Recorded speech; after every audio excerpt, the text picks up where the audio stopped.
Hello, everybody. Welcome to the Scumdog's Kennel. We're going to have another cryptid corner tonight, folks, and have some more fun. We're going to look at cryptids and all kinds of weird things. And I'm sorry about another late stream, folks, but hey, it happens. Or rather, early streams as it is.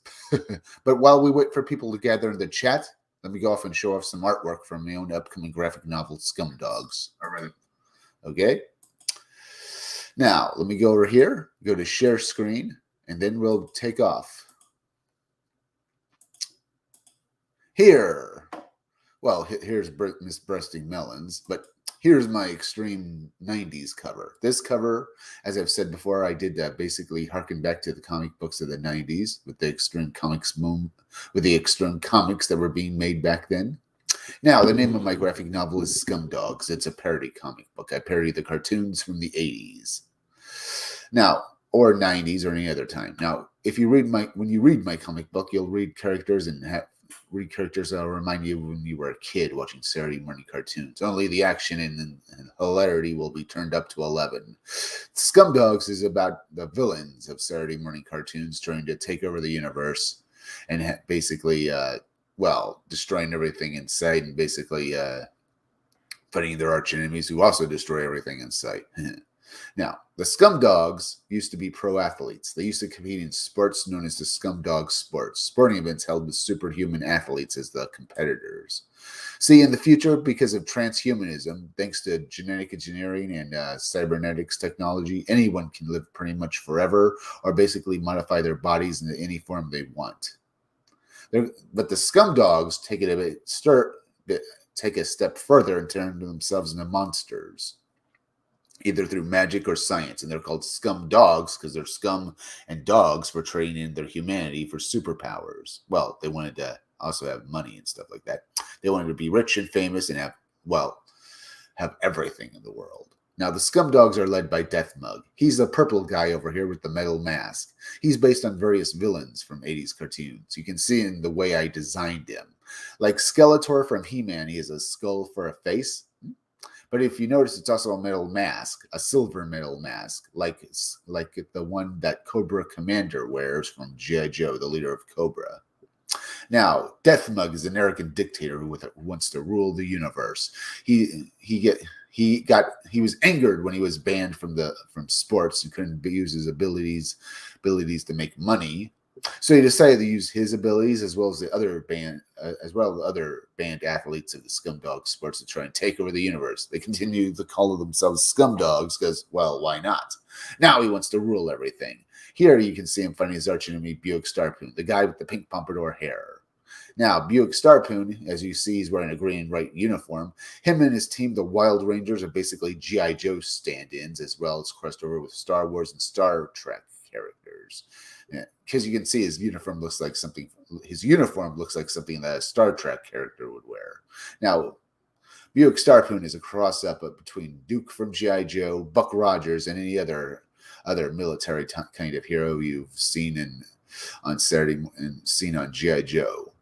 He's an arrogant, overblown, egotistical moron who thinks he's always right, never listens to anyone's opinion, and always gets him and his team, the Wild Rangers, up over their heads in trouble when they fight the Scumdogs.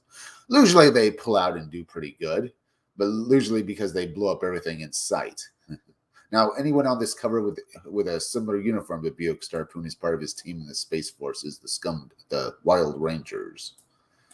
Over here, this guy with the mohawk and the dark blue uniform, his name is Roadhog.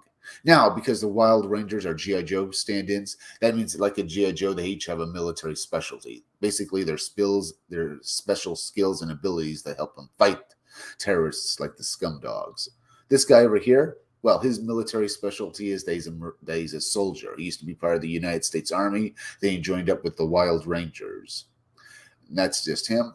Then you have this bald guy with a gun down here in the lighter blue uniform. His name is Beach Pounder. His military specialty is that he's a Marine, just another Marine. Then you have this guy back here in the red uniform in that heavy vehicle firing off his missiles at the Scumdogs. His name is Blast Tank. His military specialty is that, well, he's a heavy vehicle specialist. Otherwise known as a tanker. He goes around driving heavy vehicles that have weapons on them against the against terrorists and stuff.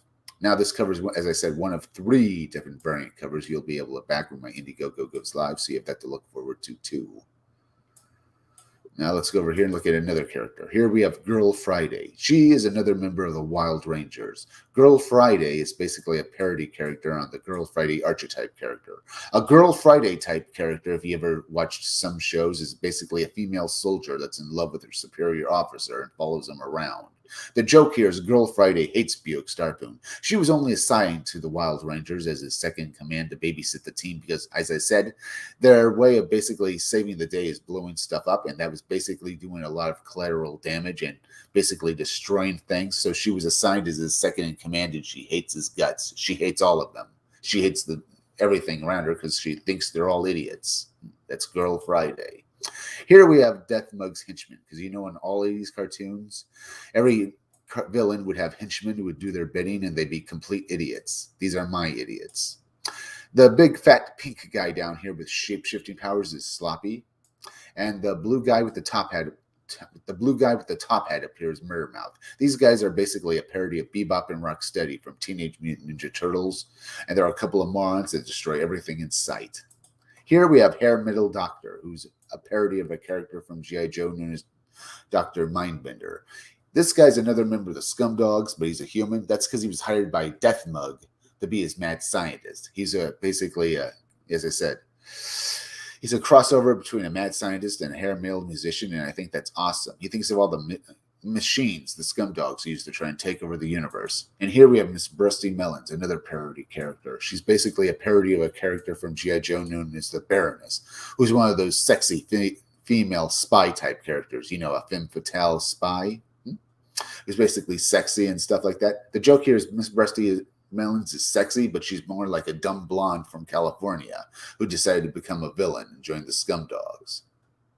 Now, I've showed you my characters and art from my upcoming graphic novel Scumdog, so let's go over here and look at some Indiegogos real quick before we do anything else. Okay, let me go over here. Let's look at some Ascension sci-fi thriller graphic novel book 1. Okay, not bad. Let's go down here. Let's go down here. Let me see. Thin Blue Line. It's made $22,757 with 15 days left. Let me get this book up here. This is Mike Barron's new book. You can back this book for $10 for a digital version of it, but I recommend the print version, which is 56 full-color pages proudly printed in the USA. Let's look at this trailer now. Beginning with issue number 1, Mike Barron wrote Marvel's The Punisher for over 5 years, approaching it as a straight crime comic, without any superheroes, aliens, or robots. Over the course of 60 issues, Barron elevated the gritty anti-hero into one of the most popular and enduring characters in the Marvel Comics universe. Now he brings that same ultra-realistic intensity to his latest graphic novel, Thin Blue Line. In the middle of a long, hot summer, a police shooting ignites a city. Activists, opportunists, and provocateurs descend to riot, loot, burn, and kill. Thin Blue Line follows Officer Valeria Baca and her partner as their detail guarding the mayor turns into a battle for survival. Ride along on this harrowing tale of 2 brave law enforcement officers fighting for their community and their own survival in a world gone mad. Eisner winner Mike Barron has created an alarming tale that unflinchingly examines human fallibility on every level. Along with penciler Joe Arnold, himself a full-time police officer, and talented anchor Jeff Slemons, they've created a moving and entertaining story ripped straight from today's headlines. Thin Blue Line exposes the defund the police movement and its consequences for society, but several comic book companies have refused to publish it. Now we're asking you to join the effort to distribute it independently and help support the men and women of law enforcement.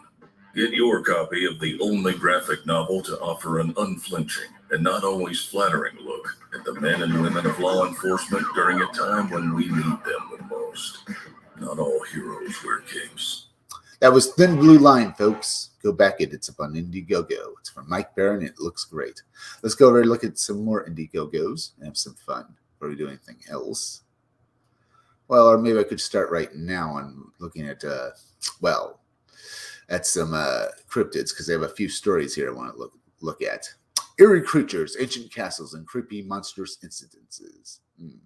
Let's look at this cryptid story right here and have some fun, huh? My two previous articles were A, the connection between strange creatures and bridges, B, the link between monsters and railroads. With that said, I thought I would turn this into a trilogy of sorts. The final article will focus on the admittedly weird link between monsters and castles. With that said, let's get started. John Downes, director of the UK-based Center for 14 Zoology, says a story which I am sure was told me in good faith, and which I do not know whether to believe, apparently took place during the Second World War. There had apparently been a number of occasions when captured German aircrew and pilots who had been shot down over South Devon of the English Channel were kept temporarily in a remote wing of Starcross Hospital, which is roughly 10 miles from the city of Exeter, until they could be transferred to the prisoners of war camp high above Starcross on Hilden Hills. On one particular occasion, says John, troops had been searching for a fugitive German airman in the woods surrounding Castle, which is about half a mile away from the old hospital, which was constructed between 1390 and 1420 by Sir Philip Courtney. They had ventured into the deepest parts of the woods in search of their quarry when suddenly the small band of elderly men and boys who were too young to join the army saw what they believed was the fugitive airman running through the woods in front of them. It was nothing less than a hair-covered wild man. Perhaps not surprisingly, the military hid the story and the wild man too. It was definitely a cover-up mixed up with a conspiracy. Moving on.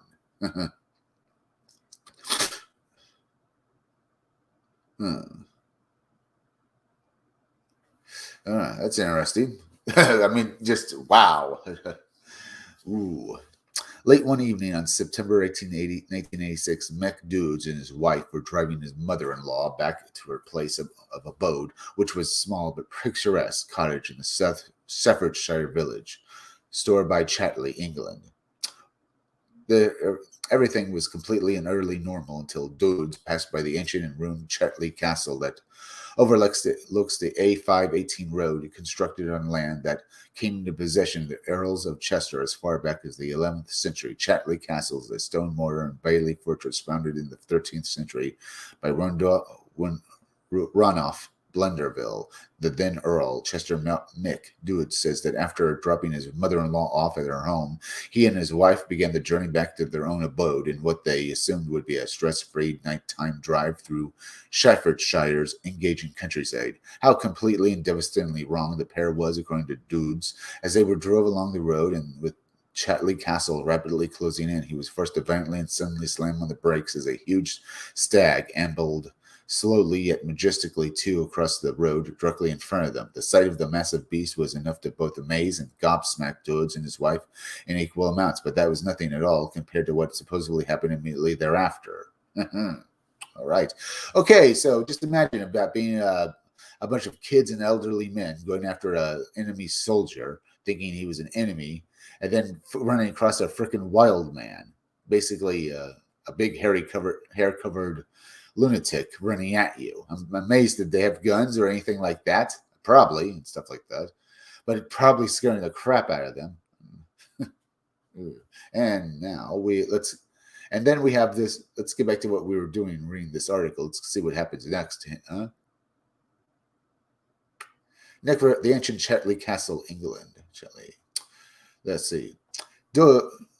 Dode's realizing how bizarre the next aspect of his story was surely going to sound to me, apologized profusely before he even began relating the complex details in return.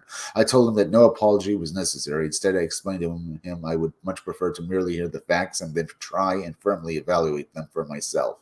And so, with that out of the way, Mick Dodds truly began. As this huge stag made its slow yet deliberate way across the road, his wife suddenly screamed at the sight of what looked like a large chimpanzee that bounded after the stag from the darkness of the field that sat to the right of their car. Halfway across the road, the chimpanzee stopped, suddenly looked directly at the terrified husband and wife, and to the utter horror and consternation, charged their vehicle, but at the very last moment backed away from actually causing any structural damage to the car or physical harm to the fear-stricken pair. George said that his overwhelming panic to quickly put the vehicle into reverse gear, he stalled its engine, and then, even worse still, ended up completely flooding it as he raced to try and restart the car. As an inevitable result, the Dodds were briefly stranded in the road with a hairy monstrosity looming widely in front of them. For about 20 seconds, the beast stared at both husband and wife on two other occasions, again headed for their vehicle at full speed like it was going to attack, before finally bounding off to the left, and so it appeared, at least in a direction that specifically followed that huge stag, which by now was seemingly long gone, now on another case. Reports of hairy wild men absolutely abound throughout the English country of Staffordshire, UK, but there is one area of the country that seems to attract a great deal more than its fair share of such activity. Its name is deeply familiar to one and all throughout this area as Castle Ring. Located near to the village of Cannock Wood, Castle Ring is a Iron Age structure commonly known as Fort Hill. It is 801 feet above sea level, and its main ditch and bank enclosure is 14 feet above, and its wildest point is 853 feet across. It had to be admitted that very little is known about the mysterious and long-forgotten people who built Castle Ring, except to say that they were already in residence at the time of the Roman invasion of AD 43 and remained there until approximately AD 50. AD 47. Some suggest that the initial foundations of Castle Ring may even have been laid as early as 500 BC. Moreover, historians suggest the creations of Castle Ring might have represented a powerful body, people who lived there held firm sway over certain other parts of Staffordshire, as well as significant portions of both Staffordshire and Cheshire. Well, at the time in question. Wow, its enigmatic builders exited our world millennia ago and left us with a very little solid knowledge of who they were or what they actually represented. Castle Ring can claim to play host to far stranger entities, including, well, by now, do I really have to tell you? Ghosts, monsters, aliens, aliens and stuff like that. The fair folk, ultra-terrestrials, or just plain aliens again. All right. Really, I strongly suspect at this stage I probably don't. On May 1st, 2004, Alec Williams was driving past the car park that sits at the base of Castle Ring when he witnessed a hair-covered man-like entity lumber across the road and into the trees. A shocked Williams started at the sign. Well, okay. That seeing that thing lasted briefly a few seconds, but that he was able to make out its amazing form. It was about 7 feet tall, with short, shiny brown hair, a large head, and had eyes that glowed bright red. Interestingly, Williams said that as he slowed his vehicle down, he witnessed something akin to a camera flash coming from the depths of the woods and heard a cry that he described as someone going, "Who?"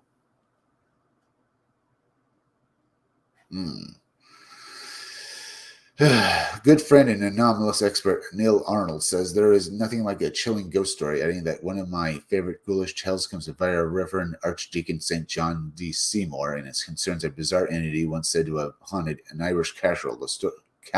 The story Neil quotes is mentioned in True Ghost Stories by Mackinnis Trampson and Maud Folks, who comment that the truth of this story was vouched for to Mr. Reginald Spann by the Vicar of the Anglican Church, Arizona, as it happened to some friends of his when they were once rented a picturesque castle in south of Ireland. So the very weird saga goes. Late one particular night many years ago, a certain Miss A, sitting alone in one of the castle bedrooms, awaiting the return of her husband, suddenly there was the distinct and unmistakable sound of one of the doors banging in the corridor outside the room. More disturbingly, footsteps could be heard too. Someone or something was creeping around the old castle, grabbing a lit candle. Miss A carefully and slowly opened the door, and to her eternal horror saw a dark and shadowy form heading towards the staircase. Evidently, the entity realized its presence had been noticed, and it turned to face the the by now fear-stricken Miss A, and it was at this point that her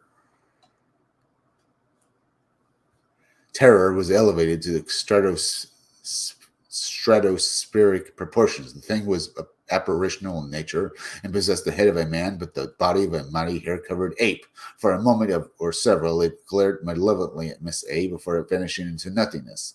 Finally, there in the following account, one of Rolf, a monk and an abbot of Coggeshall, Essex, England, recorded in the year 1200 in Chronum Angelicum. It describes the remarkable capture in the area of a wild man of the woods style creature in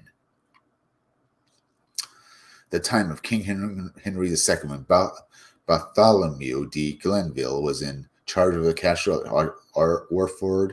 It happened that some fishermen fishing in the sea thought there caught in their nets a wild one. He was naked and was like a man in all his members, covered with hair and with long shaggy beard. He eagerly ate whatever was brought to him, but if it was raw, he pressed it between his hands until all the juice was expelled. He would not talk, even when tortured and hung up by his feet.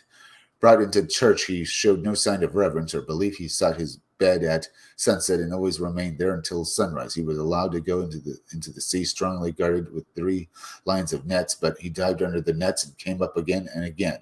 Eventually, he came back of his own free will, but later on, he escaped and was never seen again. All right, that's an interesting little story there. I have a few other articles we have this guy made as well. Very interesting. I might have to basically look at this as other articles. I've seen them, but I haven't read them. So, right, a UK-based Area 51 or just rumors and legends. We could look at that. Monsters and bridges and strange, deeply connections. The mystery of monsters and railroads. What's the connection? What to look at first, huh, folks? We also have this new article of his, UK-based Area 51 or just rumors and legends. Let's look at this one first. And have some fun. Right. But what do you think about this? These connections between monsters and various things. I mean, it's very weird. Let's see. Having read the heading above, you may very well be wondering what I'm talking about. Well, I'll tell you. Porton Down, a roughly secure facility in Wiltshire, England, and that is stepped in secrecy, and there are several UFO connections to the place. With that said, here's some background on the place. The BBC says Porton Downs was set up in 1916. It was a center designed to test chemical and biological weapons. Nerve gases such as sarin and CS gas were tested on volunteer servicemen. Servicemen were offered around $2 and 3 days leave as an incentive to take part in the tests. Very few servicemen knew what they were volunteering for, and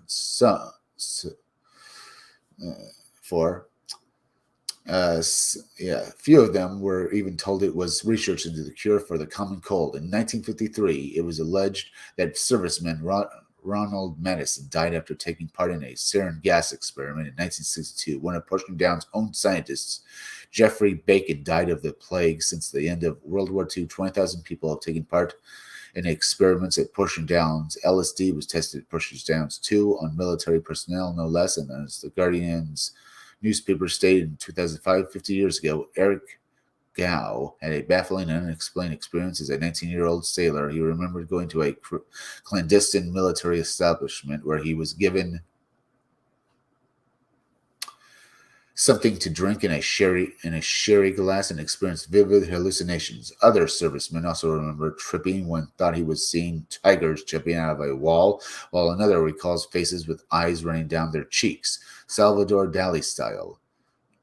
Cow and another serviceman had volunteered to take part in with what they thought was research to find a cure for the common cold. Mr. Cow felt that the government had never explained what happened to him, but now he has received an official admission for the first time, confirmed last night that the intelligence agency MI6 tested LSD on servicemen.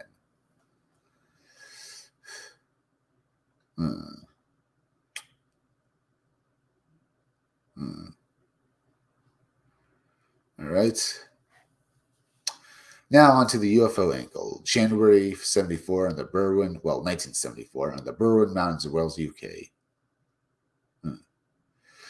Something strange happened. Some say it was the crash of a UFO, or others suggest secret experiments involving the controlling of ball lightning and utilizing it as a weapon. What about the UFO angle and the Persian Down connection? Back in 1996, the late Tony Doyle, a police officer and UFO researcher, met with a man who used the name James Prescott.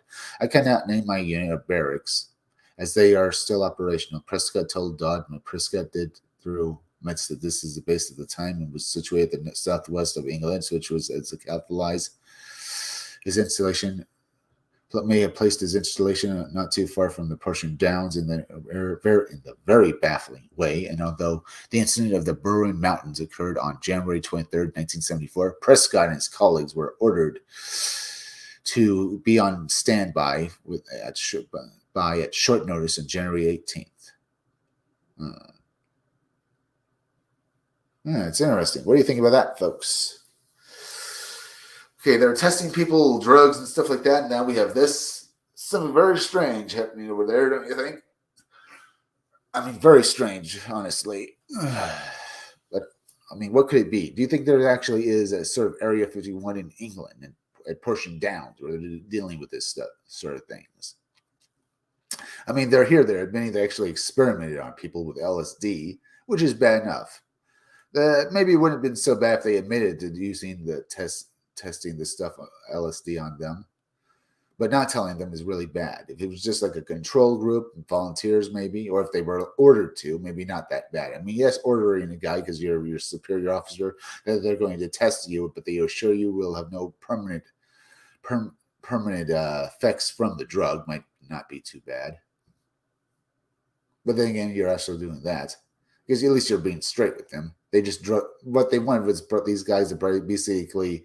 They probably did that test as well, where they told a bunch of guys they were going to experiment on them with LSD. But here they probably didn't tell these guys because they wanted to have honest reactions from these guys. Who, if you're told you have LSD, you're probably going to steal your mind and basically try to get ready for the hallucinations. And that is fine, but also it probably alters the effects of the tests. If you don't tell the guy what's if you've given him a psychedelic, his reactions to it might be more honest. That could also be why they did that. Let's get back to this article. January 23rd, where was I? I cannot name my unit or barracks as they are still operational, Prescott told Todd. Prescott did, though, admit that his base at the time was situated in the southwest of England, which, as the Cowflies may have placed the installation not too far from Persian Down, not too far, in a very baffling way. And although the incident at the Berwyn Mountains occurred on January 23rd, 1974, Prescott and his colleagues were ordered to be on standby at short notice on January 18th. That was 5 days before the Berwyns were briefly highlighted the nation's newspapers.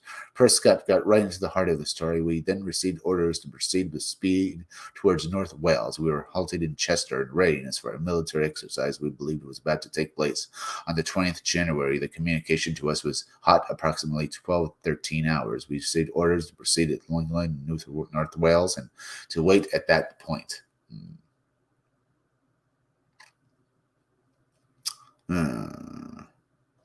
All right, interesting. Let me go down here a bit more.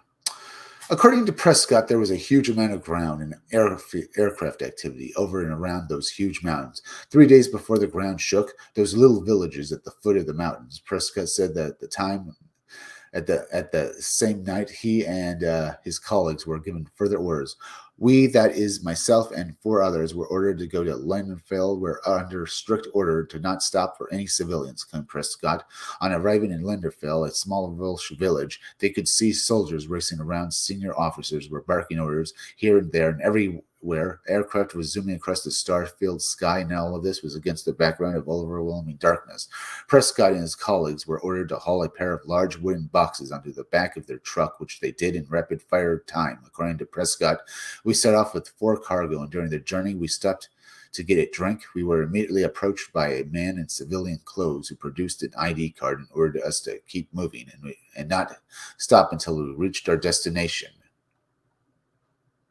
Matters got really weird as Prescott explained to Dodd. We were at the time warned not to open the boxes, but to proceed to push them down and deliver the boxes. Once inside, the boxes were opened by staff at the facility. In our presence, we were shocked to see two creatures which had been placed inside decontamination suits. When the suits were fully opened, it was obvious the creatures were clearly not of this world, and when examined, were found to be dead. What I saw in the boxes that day made me change my whole concept of life. The bodies were about 5 to 6 feet tall, humanoid in shape, but so thin they looked almost skeletal, with a covering skin. Although I do not see a craft at the scene of the recovery, I was informed that a large craft had crashed and was recovered by other military units. Sometime later, we joined up with other elements of our unit who informed us that they had also transported bodies of alien beings to pushing down, but said that their cargo was still alive. Moving on, but still in the same story, there was a man named Bob Bolton who I met in the English city of Norwich. He told me of his recollections concerning the pushing down's James Prescott affair. I spent 30 years in the Royal Air Force as an aircraft engineer. I had various postings, including Akrotiri and Cyprus Raff Valley in north of Wales from 1971 to 1974. My wife and her family came down from Corwin at the time that thing on the Berwins happened. They lived up at the side of the mountain, and her mom still lives there to this day. Corwin is part of the Berwins range from where their house is. If you walk up the path that goes behind the houses and up into the top of the mountains, you are talking perhaps a mile and a quarter away from where it all occurred, so it's all very far away at all.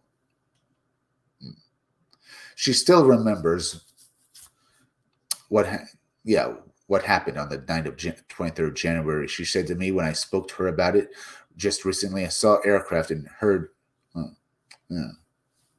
Okay. Pardon me, folks. She still remembers what happened the night of 23rd January. She said to me when I spoke to her about it just recently, I saw aircraft and heard aircraft shot down during the blitz, and it was like an aircraft coming down, but the sound was louder, bigger, heavier than anything you could imagine. To do with an aircraft, they didn't know what it was. They heard the noise first of all and ran out onto the road. They weren't the only ones. All their neighbors ran out as well. It got louder and louder and louder, but they couldn't see anything in a sky but then they felt the impact where the houses shook and she had things fall off the mantelpiece in the house. It was my wife's dad who told me the story about bodies being found in the mountain. His name was Harold Smith, but everyone called him Mick. He had a full-time job at Virksville at Ellesmere Port. He was a local counselor, Ellesmere Port, and was also a part-time sub-fire officer at Corwin. One day, they got to talking and onto the subject of UFOs, and he said to me, "Oh well, you obviously don't know about the incident up on the mountain, well at Berwyn Mountains. I just heard the story from him around 1976. At the time, he only told me that bodies had been brought down from the mountain and didn't say anything more. Nothing about who brought them down or where they were taken. But from 1979 to 1982, I was posted to Germany, and Mick and my wife's mother came out to stay for a month, and it was here that he told us of a lot more.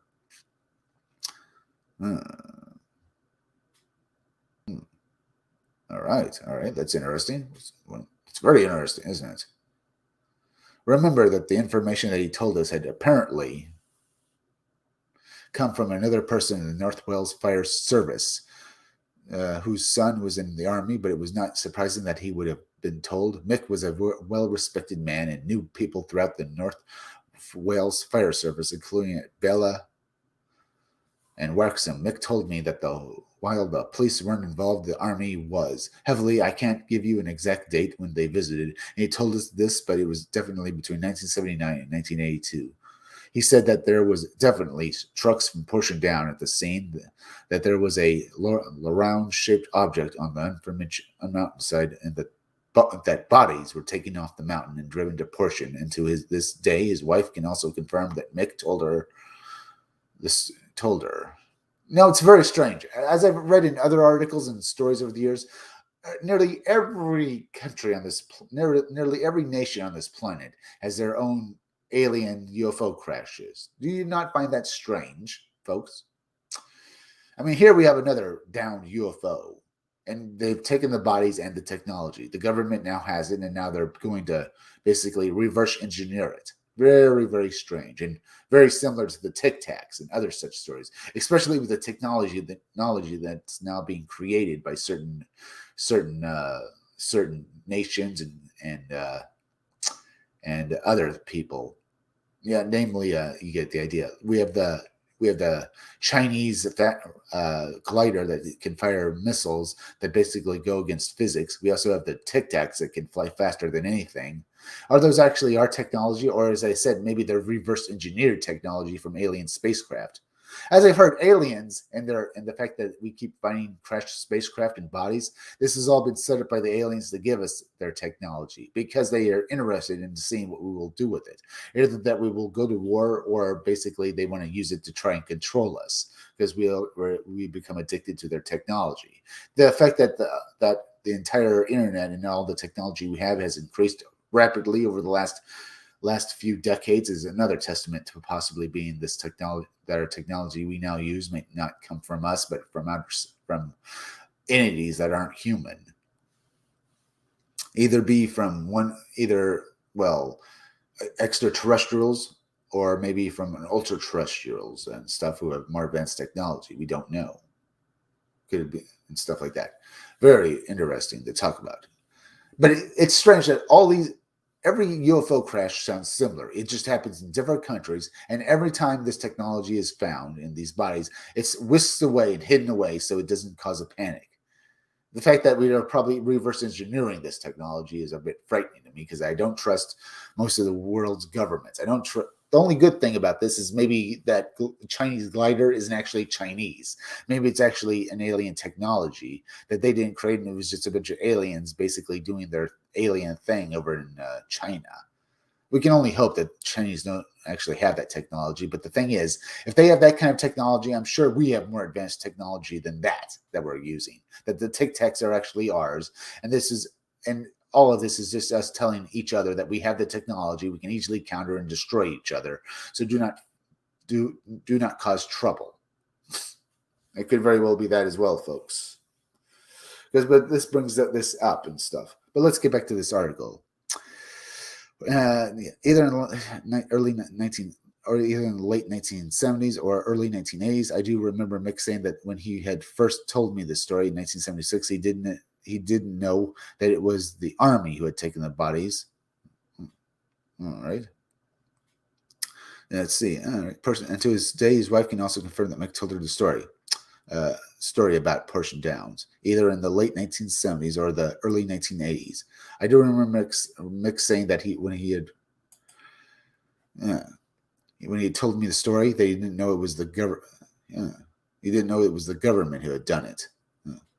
It was the Army who had taken away. The government had come in and taken the bodies off the mountain, and he didn't know at the time that they'd been taking the person down. So he must have learned that between 1976 and when he came to us in Germany. Interesting. How much more of this? Not that much more. Now on to the pushing down connection. The famous Riddlesham Forest UFO landing is in December 1980, and the late Georgiana Moreno, who wrote a book on the Riddlesham Castle titled "You Can't Tell People." I first met Georgiana in 1997. At the time, Georgiana was already working on her Riddlesham book, "You Can't Tell People." It was published in November 2000, back in the late 1990s. Georgiana and I were two of a very small group of people in the UK-based UFO community who were actively and regularly investigating the UFO Persian Downs links. As a result of this, we agreed to quietly and carefully share our data, including any and all new data as it came along, with each other, and that's how I came to become a recipient of Georgiana's information in the Riddlesham story. As research for her book advanced, Georgiana discovered that in late December 1980, a team from Portion Down was dispatched to the heart of Riddlesham Forest, dressed in full body protection hazmat outfits. They entered into the woods on a classified operation. It was assumed among those in the UFO research community who Georgiana had confided in that the Portion Down team were there to try and determined what happened over the course of those 3 nights and to see if there were any chemical or biological hazards still present. So far, the Rendlesham portion down issue has not developed much further. But maybe with a little more time, huh? Maybe. Okay, that was an interesting article to read through. We also have these articles over here. The Mystery of Monsters and Railroads. What's the connection? I mean, what is the connection here, huh? I mean, it's interesting, so let's read it. All right. When we think about strange creatures and their layers, we quite naturally think about lakes and mountains, caverns, oceans, and forests. Should I read this article? There's also the other one here and stuff like that. Bring bridges. Let's use the railroad one first, though. Read. When we think about strange creatures and their layers, we quite naturally think about lakes, mountains, caverns, oceans, and forests. There is, however, another angle, namely the fact that there are more than a few cases in which monsters have been seen at railroad tracks. Why that should be is anyone's guess. Yes, it's a fact, as you'll see from today's article. Mary Hopper is the author of an excellent book titled Mystery Big Cats. It takes a fascinating alternative approach to the alien big cats, ABC phenomenon.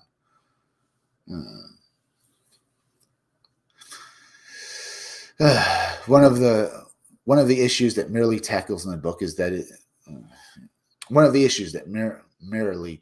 tackles in the book is that of what are known as liminal zones. They are the places where strange things manifest. On many occasions, as merely notes, they include streams, bridges, stiles, gates, churchyards, crossroads, and railroad tracks, or as merely worlds spots it literally or symbolically at the point of transition over a boundary. With that said, on to a very few examples of this curious phenomenon. We'll begin with nothing less than a werewolf roaming around a certain part of Ohio.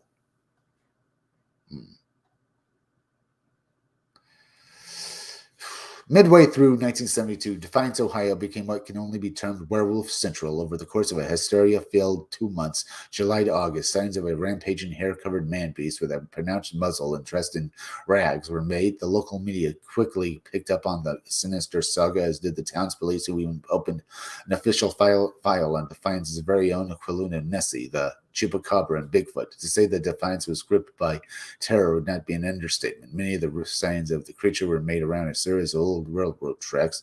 Italics mine, usually the late at night. A couple of guys working on the tracks, Ted Davis and Tom Jones, had an encounter of the very close kind, a close call. One might say Davis told the local newspaper, The Blade, I was connecting on air horse between 2 cars and was looking down. I saw these huge hairy feet. Then I looked up and he was standing there with that big stick over his shoulder. When I started to say something, he took off in the woods.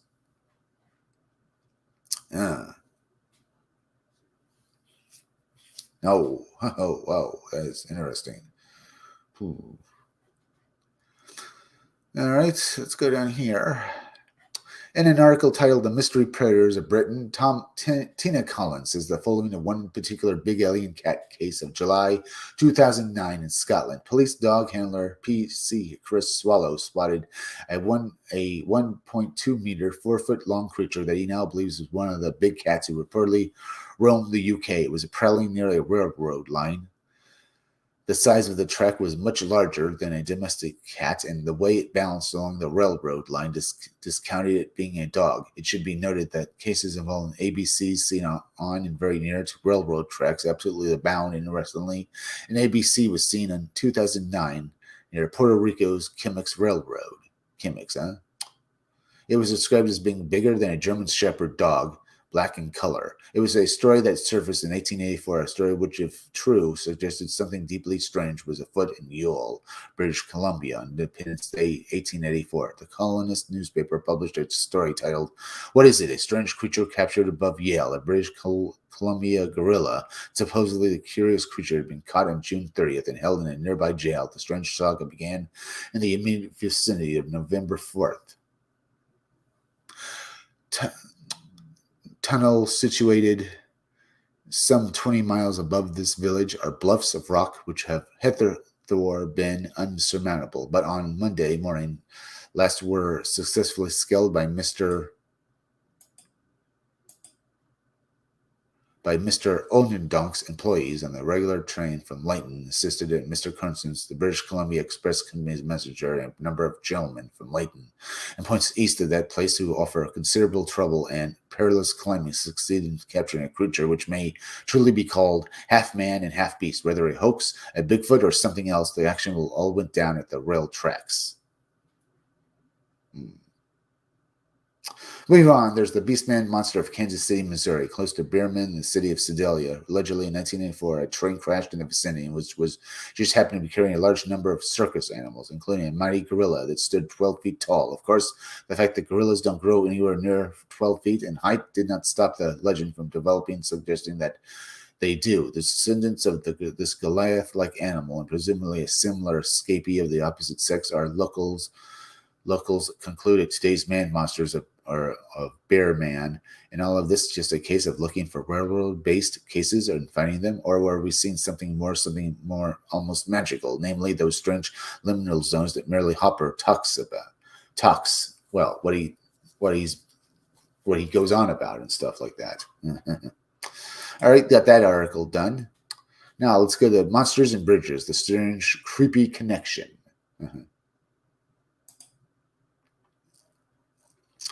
Heavily addressed the weird phenomenon of strange creatures seen at railroads in my previous article. Today, I'm going to focus on the equally curious issue of monsters hanging around at bridges. We'll begin with the saga of the man monkey at the Staffordshire Union Canal, England. The story is a very strange one, the origins of which date back to January 21st, 1879. On the night in question, a man crossing the bridge with his cart and horse had the fright of his life. A semi-spectral chimpanzee-like animal raced across the bridge, terrifying both the man and his horse, and which had suddenly vanished into the woods. Several other sightings were made in the days and weeks that followed. Although the original case is still well known in the area, far less is known about some of the more recent encounters with the ghostly beast. Of course, the fact that the man monkey had been seen for more than 100 years and is spectral rather than fully flesh and blood suggests that it's no normal animal. Now and again, signs of the clearly supernatural thing still surface.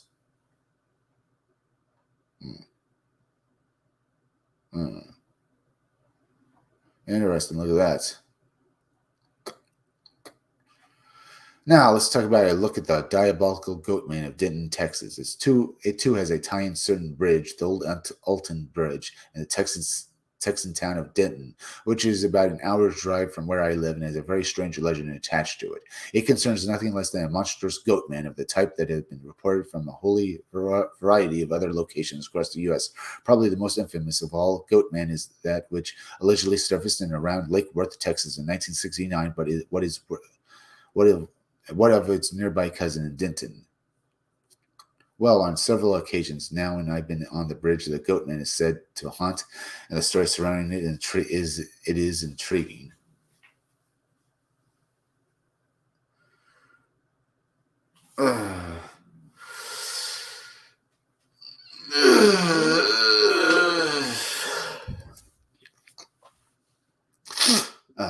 As for the stories, one legend says that many years ago, wannabe devil worshippers in the area inadvertently opened up a portal to some hellish realm that allowed the vile beast open access to our world. As now, today, we are as a direct result of the reckless action of the goatman, has no intention of at all.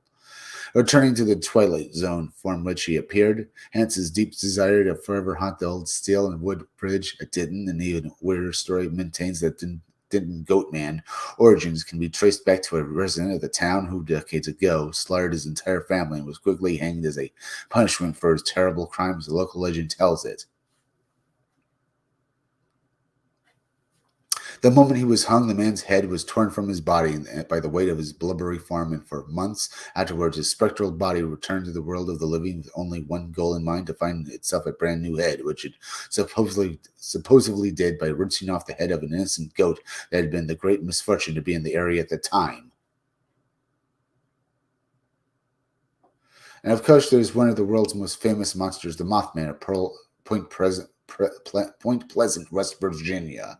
There can be a few people reading this who have not at least heard of the legendary Mothman at Point Pleasant, West Virginia, who so terrorized the town and and the surrounding area between November 1966 and November 1967, and whose diabolical exploits were chronicled in 2002 hit Hollywood movie starring Richard Gere, The Mothman Prophecy, so named after the book of the same title written by Mothman authority John Keel, a devil-like winged monster with glowing red eyes. Mothman's appearance came quite literally out of nowhere, and some say culminated in a high tragedy and death. Indeed, in the weeks and months that followed, further encounters with the bizarre beast were reported. However, they were overshadowed by a tragic event that occurred on December 15th, 1967. It was on that day that Point Pleasant's Silver Bridge, so named after its aluminum paint and spanned the Ohio River and connected Point Pleasant to Gallipolis, Ohio, collapsed into the river,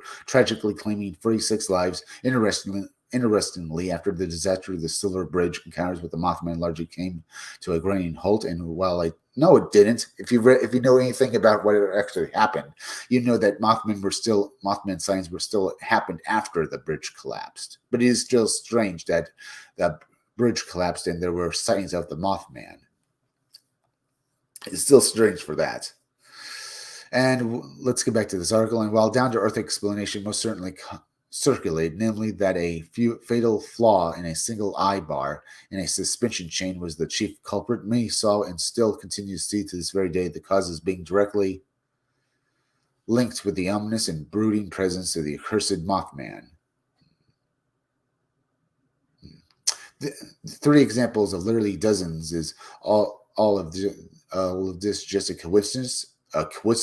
Or does this relate to the liminal zones I've discussed over the last few days in those recent articles?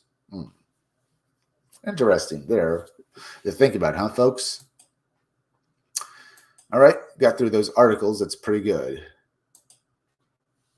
And we talked about possible Ghostface con camera at Cornwall Church. Not bad. China sends a YouTube rover, mysterious. Interesting. So what do you think about this, folks? I mean, it's all very strange. Do you think monsters are attracted to various areas? Is it like these liminal zones? Could they be real? Is somehow that these areas where paranormal activity can be that occur, like on on train tracks, where maybe something that the middle attracts these entities, or maybe at the crossroads of roads that also, for some odd reason, also have these supernatural events happening. I mean, it's all very strange to think about. And now that we're here, we can just talk about these things. I mean, is it possible that these people actually encountered a Bigfoot-like creature over in England? And why would there be a Bigfoot creature in England?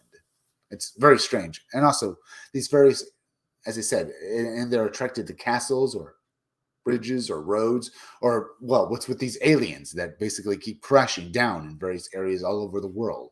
Why? As I said, could it be the aliens are intentionally crashing their spaceships into the ground that give us their technology? Because I've heard that this might be a way for them to try and control us, as this technology they're giving us will allow them to control us in one manner or the other, or basically it'll get us used to their technology. Now, this could also be that they're giving this technology because they want us to start a war with each other, because for some odd reason these aliens want us to get into a war with each other and basically destroy ourselves.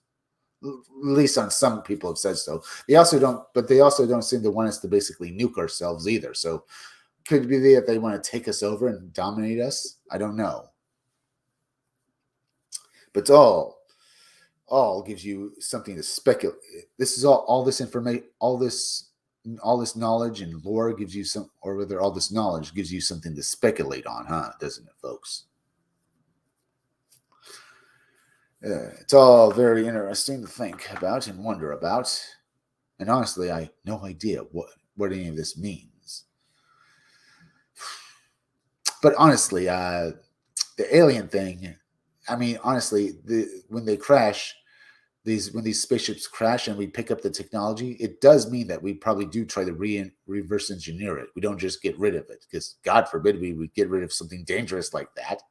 And because one would worry that we'd basically, I don't know, basically what's the word I'm looking for here? Basically, courting doom. I mean, if this technology can control us in some odd manner, because we're basically using it and basically reverse engineering it, that we're somehow basically dooming ourselves to basically become slaves to aliens, or basically get into a war with the war with other nations on this planet who also have this advanced technology, because the aliens maybe want to see us destroy each other, or basically try and control us for some manner. I mean, I have a few ideas on it, but really, as well as other people seeing monsters on railroads and on train tracks, what could that also be? I mean, it's all very strange to think about. Uh, really, it is. Hmm. But we're coming to the end of this video, and I'm going to thank you all for joining me, folks. Please go and subscribe to my YouTube channel, Read Comics They're Bad For You, okay? The there in the title is misspelled. It's T-H-E-R-E, okay? So it's Read Comics, then spell out there with T-H-E-R-E, and go to my channel and subscribe. If you want to watch this stream again, go to past live streams on my channel, okay? Or you can use the link on the pinned tweet on my Twitter page, which is at 777megachris1. That's at 777megachris1. Leave some comments down below. Make sure you're still subscribed. Hit that like button for me, because it helps me fight the algorithm, so more people can see my content. And my graphic novel Scum Dogs comes out all the sooner. I work on my book every day, folks, and when it's out, go back it. As well as hit that notification bell for me, and hit the part of the notification bell that will give you all future notifications. And please share this video out. Also, please go over and subscribe to the YouTube channel Stitched Together Pics. Stitched Together Pics is a great YouTube channel who reviews movies. It's hosted by the maniacal cinephile who has multiple personality disorder. So you're not just getting one character, you're getting a whole lot of them. Stitched Together Pics is great. You're going to love the content made there. So go and subscribe to Stitched Together Pics, as well as go over and subscribe to Robot Co-op. Robot Co-op is like Mystery Science Theater 3000. They do these live streams with they do these live streams with these puppets that are fun. They play video games, and when you're watching Robot Co-op, you just have a great time. So go and subscribe to Robot Co-op, as well as go over and subscribe to Creepy Little Book. Creepy Little Book is like the Art Bell radio show. He does little videos talking about high strangeness, and that are fun to watch. But he also does live streams on weekdays where he talks about aliens and ghosts, and he learns so much from watching his live streams about the strange and odd phenomenon going on in the world. So go and subscribe to Creepy Little Book. Remember, folks, I'll be back again tomorrow around 5 o'clock or 6 o'clock p.m. for another live stream, or maybe 8, 9, or 10 o'clock p.m. for another live stream. So be sure to come back again then. I'm Chris Williams from Scumdogs Kennel. Thank you all for joining me.